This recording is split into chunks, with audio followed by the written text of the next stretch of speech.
Hey everyone, Garbage here. Every once in a while, a game comes out that ends up defining a generation. For example, it was Halo and Counter-Strike for millennials, and Minecraft and Fortnite for Gen Z. And now I think Deadlock has the potential to become the next generation defining game. And this is why I think so. So first, I want to show you something kind of shocking. Counter-Strike 2, back when it was called Global Offensive, on the launch day had 52,000 concurrent players. In my mind, that is a shockingly low number for a launch day AAA title. For context, even Battlefield 2042 had a bigger launch day than Global Offensive. And over the next year, the player count settled down at about 32,000 concurrents.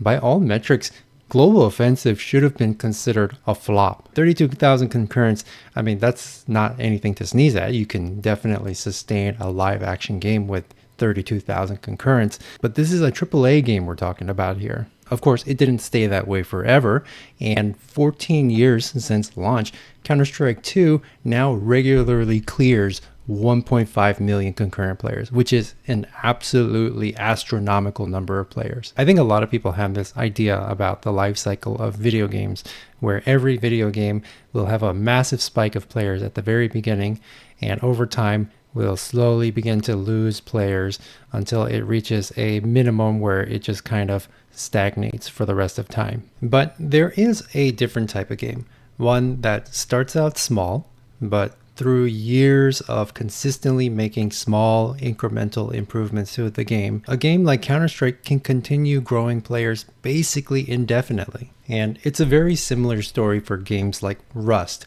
Dead by Daylight, and Hunt Showdown, which have all had very modest beginnings but have been steadily growing ever since. And I'm starting to get those kind of vibes with Deadlock as well. Looking at the numbers on launch day, if you can call it that, because technically the game hasn't launched yet, but when the game started to become available to the general public, it got about 171,000 concurrent players. But we can see that the player count quickly began to drop off, which is not surprising. I was fortunate enough to get an invite to play the game around this time here, and to be perfectly honest, I didn't really like it. I thought the gameplay was really confusing. I thought the graphics were kind of ugly, and just overall I got this sense that the game was kind of lacking cohesion, like it was kind of just slapped together, which it was. Valve has always been very upfront about the fact that the game is going to be in a rough shape for a while. But over the last 2 years, Valve has clearly been at work on the game. We can safely ignore these big spikes in player count because they coincide with new content drops for the game.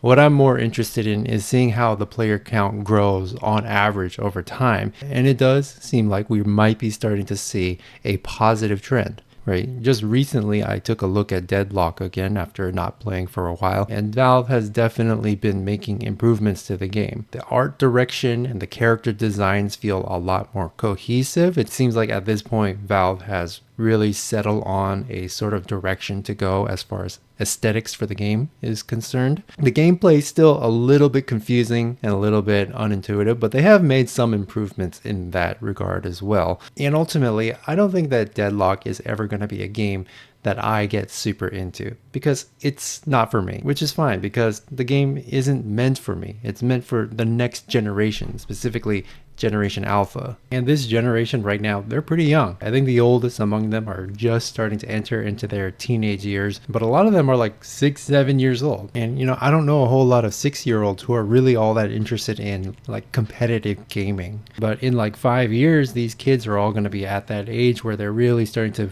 develop an interest in gaming. And when they do, assuming Valve spends the next 5 years really developing the game, these kids are going to be jumping into a version of Deadlock that is very polished and very established.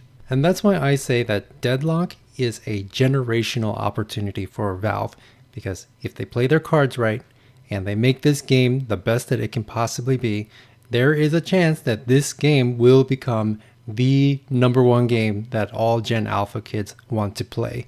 Much like how Halo was the game for millennials, Fortnite and Valorant and Minecraft was for Gen Z, Deadlock could be for Gen Alpha.